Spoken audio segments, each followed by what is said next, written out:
sommes à Sagnières, qui est un petit village. Le lieu-dit s'appelle le Plessis-Sagnières, et c'est donc le nom que nous avons adopté pour le jardin.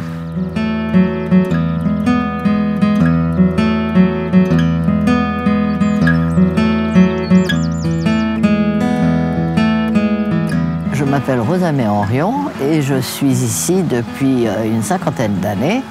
C'est un endroit qui appartenait à ma famille et dont j'ai hérité dans les années 60. Et au début, je n'ai jamais fait de jardin. Ça m'est venu à la fin des années 70, où venant beaucoup plus souvent, j'ai commencé à planter surtout des arbres et des arbustes, qui sont ce que je préfère de très loin.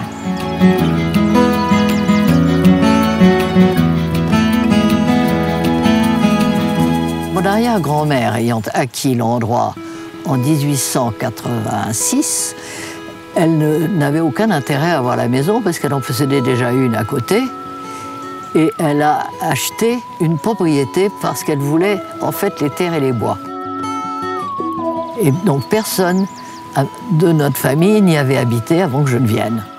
À partir des années 70, je suis venue beaucoup plus régulièrement et j'ai donc éprouvé le besoin d'avoir des choses que je puisse voir au fur et à mesure des saisons. Oui, elles ont encore du goût. Je ferais peut-être bien de venir en cueillir quelques-unes pour le dîner ce soir.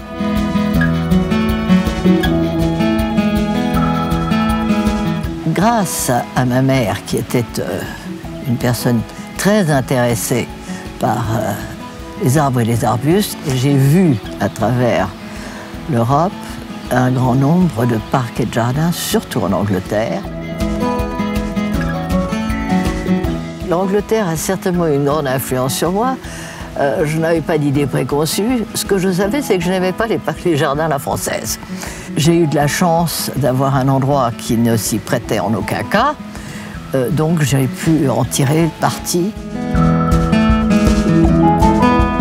Quand je suis arrivée, il y avait des arbres tout autour, des grands arbres, et c'était très sombre parce que nous sommes mal exposés, nous regardons l'Est. J'ai donc petit à petit commencé à enlever un certain nombre d'arbres plus banaux comme les charmes, des choses comme ça, et des érables champêtres qui sont ce qui pousse naturellement dans la région, pour pouvoir planter des espèces rares. C'est peut-être pas le mot, mais en tout cas moins communes. J'ai commencé, ne sachant pas grand-chose, par regarder ce qui poussait naturellement et me dire s'il y a des érables champêtres en grande quantité, probablement que je peux essayer d'autres variétés d'érables. Il y a des zones, pourquoi pas essayer d'autres zones. Il y a des hêtres, pourquoi pas d'autres variétés. Il y a énormément de houx sauvages, pourquoi pas essayer des variétés différentes. Et c'est comme ça que j'ai procédé. Par rapport aux plantes vivaces, aux massifs, aux fleurs, c'est pas que je les dédaigne, mais ça n'est pas mon intérêt principal.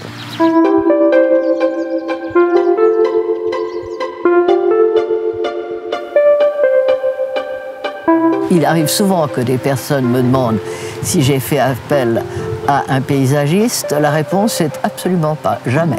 Ayant travaillé dans la déco pendant un grand nombre d'années, j'imagine que ça m'a donné une idée de comment agencer les choses, parce qu'en fait, l'agencement extérieur est assez similaire à l'agencement intérieur. Il faut que les couleurs aillent ensemble, qu'il y ait une sorte d'harmonie et de logique. Je n'ai jamais consulté des ouvrages. Non, j'avais quelquefois dans ma tête des choses que j'avais vues ailleurs et que j'ai adaptées. Parce qu'en fait, c'est très rare qu'on crée quelque chose ex nihilo. Mais il faut s'adapter à son terrain, à ce qui veut bien y pousser, à ce qu'on aime et faire avec. Ce sont des pommes, des petites pommes. Je crois que c'est ce qu'en français on appelle les pommes d'api. En anglais, ça s'appelle crab apples. Et il y en a c'est décoratif et il y en a des rouges, des jaunes. Et au printemps, évidemment, quand c'est en fleurs, c'est très joli.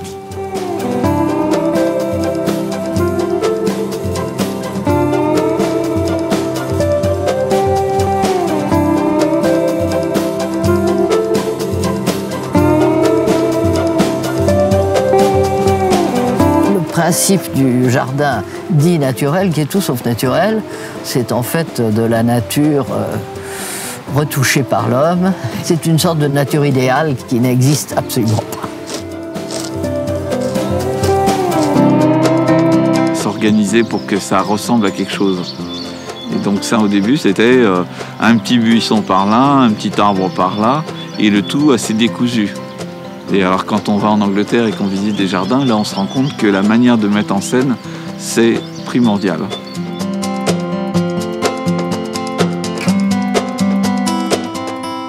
Quelques arbres qui ont été un peu sculptés, si j'ose dire. C'est toujours la même variété, qui sont des Cryptomeria japonica. Un, parce que les Ragondins avaient fait des galeries dessous et qu'il a fallu qu'on relève les branches pour voir ce qui se passait en dessous. Et du coup, on a trouvé que c'était plutôt mieux et on l'a laissé comme ça. Il y en a un là-bas. Je trouvais que c'était dommage, quand on passait par ce chemin là-bas, de ne pas voir l'eau, que je l'ai également élagué pour qu'en passant, on ait une vue. J'aime que l'œil puisse filer. Le dernier, qui est devant le moulin, Guillaume me disait « Enlevez-moi cet affreux tas », parce qu'il allait jusque par terre. J'ai dit « Il n'en est même pas question ». Et on a fait un bonsaï géant, ce qui fait que j'ai gagné et lui a gagné.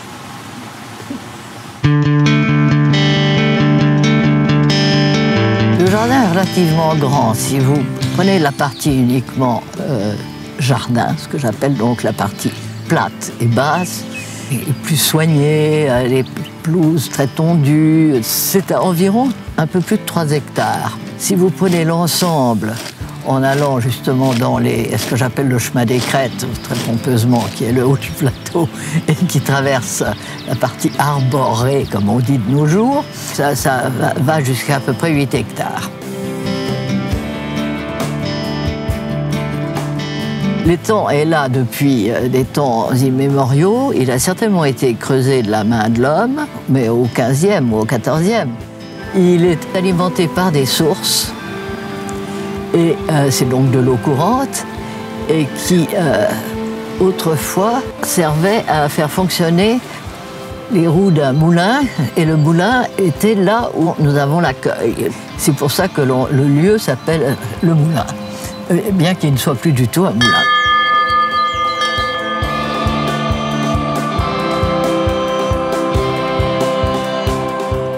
Oui, ce qui est joli avec l'eau, c'est comme c'est de l'eau courante, elle est transparente et qu'elle fait miroir.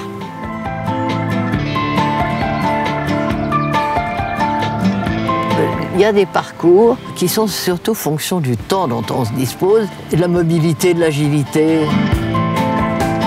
Il y en a un qui est le plus court, que je conseille à des personnes pas très courageuses, parce qu'il est tout plat. Il va aux fleurs, voilà. C'est le jardin, l'ancien potager, qu'on appelle l'enclos fleuri, et ils voient les fleurs, ils reviennent de l'autre côté de l'étang. C'est ce que je conseille à des personnes qui ont peu de temps ou qui sont pas très courageuses.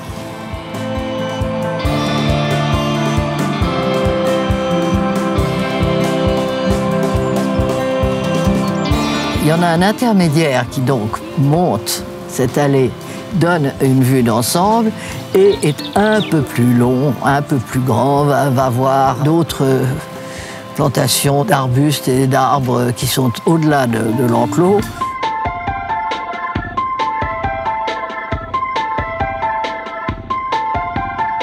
Et alors le plus long est très extensif, fait la totale, passe par le haut du coteau, d'où on a une très jolie vue, mais là, sur le haut du coteau, il n'y a que des arbres. J'avais essayé de planter des arbres ou des arbustes dont le feuillage mettait un peu de couleur. J'ai essayé de mettre des arbres qui ont des feuillages très fins ensemble ou des tons de feuillage. Alors j'avais beau dire, mais regardez, au printemps, tous les lilas sont en fleurs. L'été, regardez, je ne sais plus quoi d'autre. À l'automne, il y a les couleurs d'automne, et ainsi de suite. Pour le public, c'est pas de la fleur. J'ai envie, mais je ne le fais jamais, de leur dire, mais écoutez, essayez plutôt les jardins publics qui, pour ça, sont remarquables. La partie que nous avons développée à la suite de ces critiques, qui est dans l'ancien potager, ça, c'était un endroit qui avait besoin d'être structuré parce que c'était un endroit régulier.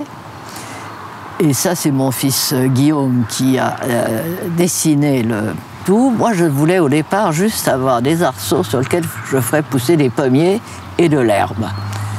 Finalement, nous avons mis les arceaux sur lesquels on a planté les pommiers et il a dessiné des massifs absolument gigantesques, très profonds et longs. Étant donné la forme du potager qui était jolie avec un arrondi dans le fond, nous avons suivi ça et il a décidé qu'on mettrait des vivaces le long des pommiers et le long des murs, ton par ton, enfin en déclinant les tonalités.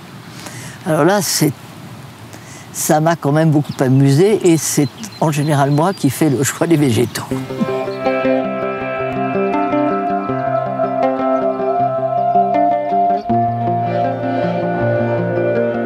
Je pense que chaque personne a un idéal de ce que pour soi représente un jardin.